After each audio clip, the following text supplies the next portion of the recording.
So continuing on with our Scaretember videos here, I have asked some of my friends to make some videos about some of their games that they would suggest for everyone to play during the scary season. So first up, we have Matthew from Room 51. So take it away, Matthew. Hey, I'm Matthew McCack from Room 51, and thank you to Cloak and Meeple for allowing me to be part of Scaretember. I have a game that I think would be a great one to play during the October season, the Halloween season, the scare season, and it is Fury of Dracula. Currently, they're on their 4th edition, and that's the one that I have by WizKids, where it actually comes with painted miniatures, and that's really the only difference between 4th and 3rd edition. Here's the back of the box.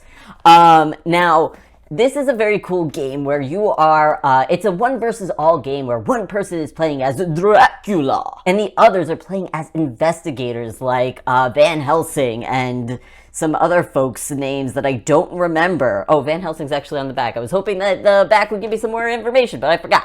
Anyway, the investigators are trying to find Dracula to drive a stake through his cold, bloodless heart, while Dracula is trying to go through and get his control all over Eastern Europa during, I don't even know what time period this is, maybe 1700s or something like that, 1800s, 1898. And this is a very interesting game. It's about card play, a lot of it. So Dracula is going around, he's playing his cards as to where he's been going within Eastern Europa, while the investigators are trying to figure out, okay, where has he been, where is he now? And you are everybody has their own special abilities as investigators, with also maybe a little bit of a flaw to them. And you are not only trying to find Dracula, you have to beat him. You have to fight him. And the fight mechanism is so fun and cool because it takes sort of like a rock, paper, scissor kind of thing going on, except way more. But you're trying to guess what Dracula might play, or his other minion vampires that he's played out into the universe, and see if you could either beat his vampires, beat him himself. He's got 15 life points, because that's the way you kill Dracula. Dracula, on the other hand, is trying to outwit the investigators by placing out these hideouts, essentially, that he's going into where he's hiding, but he could hear everything. He could see everything. So the investigators, there's not much secrecy among them.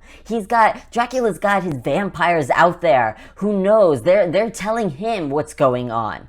The only time he gets a little bit queasy and sick is along the sea, where he actually loses some health points because he's got himself into quite a predicament. Anyway, he also has a lot of really good powers for him. He seems almost impossible to stop, and that's because he's freaking Dracula, the vampire of vampires, okay? And he is trying to turn others into vampires in this game. But the investigators can stop him. They need to find him. They need to kill him. And that is by gaining different items and abilities from, their cards, but from the towns and the cities. There's certain events that can be played, right? And that you can gain in your benefit, but sometimes it might go to Dracula if you are especially doing things during the night. I mean, the night is of the vampires. And so, when you are an investigator, if you're going to take an event, you're taking it from the bottom of the deck, where it might have a bat on it, a red bat, meaning it goes directly to Dracula. So now it is his power to use, and to use against you, which is really cool. It's got a bit of a push your luck mechanism to it. But it is so awesome, especially if the person who's playing Dracula really gets into it. I had it where my brother played Dracula. He actually dressed up as Dracula during the session. We didn't even know he was going to come downstairs and do that. But he did, and he just came, and he was like, I am Dracula. And it was just awesome the whole time. And, just the like, I'm here to suck your blood. It was great. It had that campy feel to it, while with that tension of like, oh, where is this guy? And like, oh, we are on his trail. If we could just get it right here. Is he here? And it's, no, he's not, but there's something else here. He was here, and now he's placed some sort of, I don't know, whatever. Either it's a vampire there to attack you, or maybe it's just some sort of like fog or bats or something to just stop you along the way, and to scare you off. But don't be scared, investigators, because you can 100% beat Dracula. But Dracula can also 100% beat you. Anyway, that is it for my segment here. Thank you so much for watching. Once again, my name is Matthew McCack. I am from Room 51. You can find me at youtube.com/room51. You could also find me and my brother streaming board games on Twitch at twitch.tv/room51live. You can also find me on all kinds of social media, Facebook, Twitter, or X, whatever, and Instagram, all at This Is Room 51. You can also find me on The Quad on Board Game Geek's channel, which is a lot of fun.